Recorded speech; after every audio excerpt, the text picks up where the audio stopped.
سنتیں دیکھ لی، اب پورا وضو دیکھ لیتے ہیں ایک ساتھ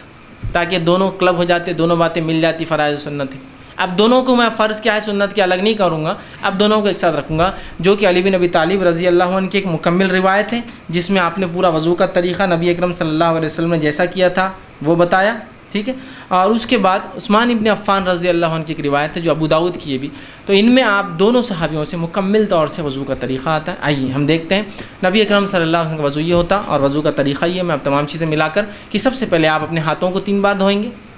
اب نیند میں سے کوئی خاص اٹھا تو پہلے 3 بار دھوئیں گا، وہ ایک الگ چیز ہے، ٹھیک۔ اور پھر مسواک کر لیں گا، وضو کی پہلے کی چیزیں ہیں یہ کہ وضو بالکل میں خاص وضو بتا رہا ہوں، تو مسواک وہ سب پارٹ ہے اس کا، لیکن وہ تو آپ سمجھ گئے، وہ آپ کو الگ سے کرنا۔ اب وضو کی بات کر رہے ہیں ہم صرف، تو وضو کے لیے آپ سب سے پہلے جو ہے اپنے ہاتھوں کو دھوئیں گے 3 مرتبہ، اور ہاتھ سے مراد یہ پنجہ ہے پورا، ہے کلائی جس کو بولتے ہیں، پنجہ جس کو بولیں گے پورا، ٹھیک۔ تو آپ ہاتھوں کو 3 مرتبہ دھوئیں گے، پانی آپ نے لیا اور ہاتھوں کو آپ دھو رہے ہیں، ٹھیک۔ ہاتھوں کو آپ نے 3 مرتبہ، ایک بار پانی لیا اس کو دھویا، دوسری بار پانی لیا پھر دھویا، اور تیسری بار پانی لیا۔ نل چالو ہے تو نل کے نیچے رکھیے اور ہاتھ دھوئیے، چونکہ لینے میں الگ مسئلہ ہے، پانی گر رہا ہے تو بہت سہولت ہوتی ہے، پانی کا نل کھولیے اور اس میں آپ اس کو آسانی سے وہ کر سکتے۔ 3 مرتبہ آپ نے ہاتھوں کو دھویا، ٹھیک، 3 مرتبہ، ٹھیک۔ اب یہ بات یاد رکھیے 3 مرتبہ سے زیادہ دھونا یہ گناہ اور حرام ہے، 3 مرتبہ میکسیمم۔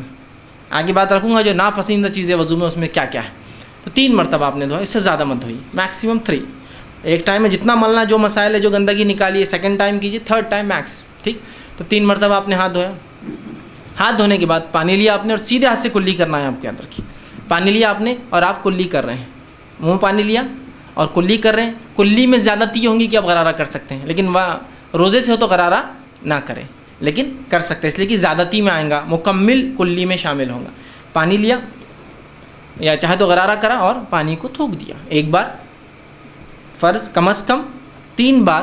زیادہ سے زیادہ، ٹھیک ہے۔ دوسری بار لیا کلی کی، چاہے تو غرارہ کیا یا ایک بار غرارہ کیا، 2 بار کلی کی، جیسا آپ کو بہتر لگے تاکہ زیادہ سے زیادہ منہ صاف ہو آپ کا۔ تو آپ نے کلی کی اور پانی کو تھوک دیا، یہ ہوا 3 مرتبہ۔ اس کے بعد آپ نے پانی لیا اور ناک میں پانی آپ چڑھائیں گے، ناک میں پانی لے کے ناک کو صاف کریں گے 3 بار، ایک بار کم از کم 3 بار زیادہ سے زیادہ۔ ناک میں پانی لیا اور ناک کو جھاڑا صاف کیا، پھر پانی لیا 3 بار۔ اس کے بعد پانی لیا اور چہرے کو آپ دھوئیں گے۔ چہرہ ہوتا ہے سر کے بالوں، پیشانی کے بالوں سے لے کر تھوڑی گلے سے اوپر کا حصہ، یہ کان سے یہ کان، پانی لیا اور آپ اس کو دھو رہے ہیں، پانی لیا اور دھو رہے ہیں۔ جب آپ پانی چہرے پہ مارے تو آنکھ وہ سب انکلوڈ کر لے اس کے اندر، ٹھیک، اور آپ اس کو دھو رہے ہیں 1 بار 2 بار اور تیسری بار میکسیمم، ٹھیک۔ اس کے بعد جو ہے آپ پھر جو ہاتھ دھوئیں گے، ہاتھ کے لیے پہلے سیدھا ہاتھ شروع کریں گے، سیدھے ہاتھ پہ پانی لیا آپ نے اور اس کو پانی اگر کوئی چیز میں سے اٹھا رہے برتن یا مرتبان میں سے تو اٹھا کر آپ ڈالیں گے اور پھر اس کو ملیں گے۔ اگر نل چالو ہے تو آپ نل کے نیچے ہاتھ ڈالیں گے اور اس کو ملیں گے، ٹھیک۔ تو یہ پورا آپ نے یوں لیا اور یہ مل لیا ایک بار، یا آپ نل چالو تو نل میں بھی آپ سیدھا ڈالنے کے بدلے ایسا لے کر اس کو آرام سے مل سکتے ہیں نل بند کر کے، 1 بار 2 بار میکسیمم 3 ٹائمس، ٹھیک۔ اس کے بعد پھر الٹے ہاتھ آپ شروع کریں گے، الٹے ہاتھ کا، اور اسی دوران اس کا خلال بھی کر لے سکتے ہیں آپ چاہے تو، ٹھیک۔ اس کو دھوئیں گے، ٹھیک، یہ ہوا دوسرا ہاتھ۔ اس کے بعد آپ پانی لیں گے اور پانی لے کر مسح کریں گے۔ مسح کے لیے آپ پیشانی کے جو بال شروع ہوتے ہیں وہاں سے، جہاں تک ہم نے چہرہ دھویا تھا اس کے اوپر کا حصہ، بالوں سے پیچھے جائیں گے گدی تک اور پیچھے سے واپس آئیں گے۔ خواتین جو ہے چونکہ ان کی گردن کھلی نہیں ہوتی تو پیچھے جائیں گی گردن تک اور گردن سے واپس آ جائیں گی۔ مرد گردن تک جا کر پورا واپس آئیں گے، ٹھیک، واپس آئے اور اسی اسٹروک میں ایک ہی اس کے اندر جا کے آپ آئیں گے، اس میں پھر آپ کان کا خلال، دونوں کان میں انگلیاں ڈالی، اندر کے لیے یہ انگلی استعمال کریں گے شہادت کی اور باہر کے لیے دونوں انگوٹھے، ایک ہی اس میں دونوں کام کر رہے ہیں، ٹھیک ہے۔ تو سر کا مسح کے ساتھ ہی یہ ہوگا۔ نبی اکرم صلی اللہ علیہ وسلم سے الگ سے پانی لینا اس معاملے میں ثابت نہیں، لیکن علماء کہتے ہیں اگر سوکھ جائے مکمل اور پانی بچا ہی نہ ہو تو الگ بات ہے آپ لے لیں، لیکن عموماً آپ ایسا کر کے ایک کریں۔ ہو گئے کان۔ اب کانوں کے بعد آپ کو جو ہے پیر پر آنا ہے آپ کی، اور پیر آپ پہلے سیدھا پیر دھوئیں گے، ٹخنوں کے پیچھے کا حصہ خاص طور سے یاد رکھیے سوکھا رہ جاتا ہے۔ آپ نے ایک صحابی کو دیکھا اور کہا احتیاط کیا کرو، یہ سوکھا رہ جاتا ہے، ٹخنوں کا پیچھے کا، سیدھے ہاتھ کے ایکسٹریم رائٹ،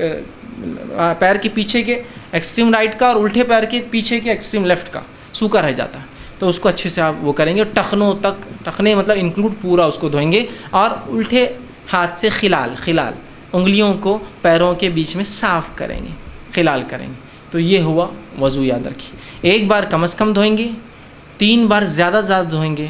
پانی کا کم سے کم استعمال کریں گے، ٹھیک ہے، اس لیے کہ پانی کو زیادہ بہانا، اس کی زیادتی، اس کو اسراف کرنا شریعت نے جو ہے اس بات کو بالکل جو ہے پسند نہیں کیا ہے، یاد رکھیے۔ اسی طرح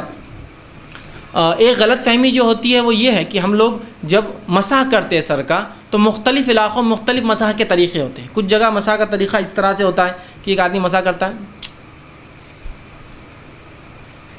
مطلب یہاں سے شروع ہوتا ہے، ہر چیز کو وہ بوسہ لیتے ہوئے چلتا ہے اوپر کی طرف اور پھر پیچھے جاتا ہے۔ کچھ لوگ ہوتے پیچھے جاتے چوم کر، چومنا یہاں ثابت نہیں ہے سنت سے، ٹھیک، چومتے ہیں، ناک کو بھی ہاتھ لگاتے ہیں، پیشانی کو لگاتے ہیں، کچھ لوگ چومتے اور پیشانی پہ جاتے ہیں، کچھ لوگ چومتے نہیں اور آگے جاتے ہیں، آنکھ پہ ہاتھ لگاتے ہیں، یہ کچھ بھی ثابت نہیں ہے۔ آپ کو صرف بھگانا ہے اور پیچھے گئے اور آگے آ گئے، اس میں چبنا اور وہ کرنا ثابت نہیں۔ ایک دوسرا، کچھ لوگ گردن کا مسح کرتے ہیں، گردن کا مسح کرتے ہیں، اس کا مختلف طریقے ایسا بھگانا، یہ اس کے اتنے فائدے فلاں ہیں۔ گردن کا مسح کسی صحیح روایت سے ثابت نہیں ہے، اس کے اپنے فائدے ہوں گے، فائدوں سے ہم کو انکار نہیں، اس لیے کہ جسم کو دھونے کے فائدے ہوتے ہی ہیں، تو آپ الگ سے دھوئیے اس کو، آپ کو دھونا ہے تو۔ لیکن گردن کا اسپیشل مسح، ہاں گدی پہ جانے تک کچھ پانی چلے جائے کوئی مسئلہ نہیں، اسپیشل مسح کرنا یہ سنت سے ثابت نہیں ہے، کسی صحیح روایت سے گردن کا مسح کرنا ثابت نہیں ہے، یاد رکھیے، ٹھیک ہے۔ تو لہٰذا آپ پانی ہاتھ ڈالا، سیدھا ہاتھ کو لے گئے، واپس لایا، کانوں کا خلال کیا، یہ کام فنش، کوئی چبنا اور کوئی گردن کا مسح اس کے بعد ثابت نہیں۔ بہت سے لوگ یوں کر کے یوں جانے کے بعد ہر عبادت میں ان کو اپنی شک ہوتا ہے، اور شک کیوں نہ ہو، مولوی صاحب بتاتے ہیں احتیاطاً، جیسا جمعہ کی نماز 2 رکعت فرض ہے، احتیاطاً ظہر پڑھ لینا، تو وہ احتیاط کیا کرتے ہیں، دیکھیے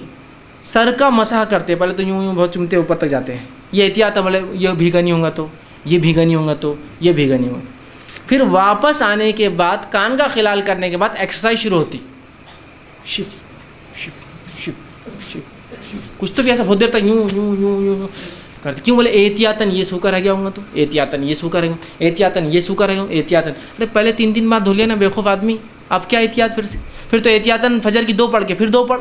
پھر ظہر کی 4 پڑھ کے پھر 4 پڑھ، زکوٰۃ دینے کے بعد ڈبل زکوٰۃ دے احتیاطاً، پہلی قبول نہیں ہوں گی تو، حج کرنے کے بعد پھر ایک حج کرے تھے، احتیاط مطلب امت کو ہر چیز میں شک میں ڈال دیا، یہ احتیاطاً کیوں، 3 بار تم دھو چکے ہو نا پہلے اتنی احتیاط سے، اب کیا احتیاط کی ضرورت ہے؟ تو مسح کرنے کے بعد ایسا بیٹھ جاتے، اور بالکل ایک وہ طریقہ رہتا، اس کے لیے اس تک کلاسز لگانا پڑیں گی، یا کوئی آدمی دور سے دیکھے اگر چائنیز یا ملے اوریجن کا ہو تو اس نے سمجھے کچھ تو بھی یہ تو کراٹے کی ایکسرسائز بھی کر لیتے ہیں، اپنی عبادت میں ان کے کراٹے وراٹے شامل، کیوں تو وہ اتنے ایک دم ٹیکٹفلی ہوتا ہے، بالکل یوں ایسا ایک دم بالکل ٹیکٹفلی چلتا ہے، تو آپ خالی دیکھنا اس کو کیا چل رہا ہے اس کا، اور اگر اپن نہیں کرے تو بعض والا اپنے کو دیکھتا، کون آگے بولتا تم ایسے کیوں نہیں کر رہے، پہلے تو گردن چھوڑ دیے اور پھر وہ ایکسرسائز بھی نہیں کر رہے کھڑے تھے، ٹھیک۔ تو پہلے جب تم نے دھو لیا تو پھر تم کو کیا احتیاط کی ضرورت، مجھے سمجھ میں نہیں آتا، احتیاط غیر ضروری احتیاطیں ہیں، جہاں ہونا وہاں نہیں ہے، جہاں نہیں ہونا وہاں ہے، کچھ بھی نہیں ہو گیا ہو، اب ڈبل ریپیٹ نہیں کرنا ہے کوئی چیز کو آپ کو احتیاط۔ ہاں یہ الگ بات ہے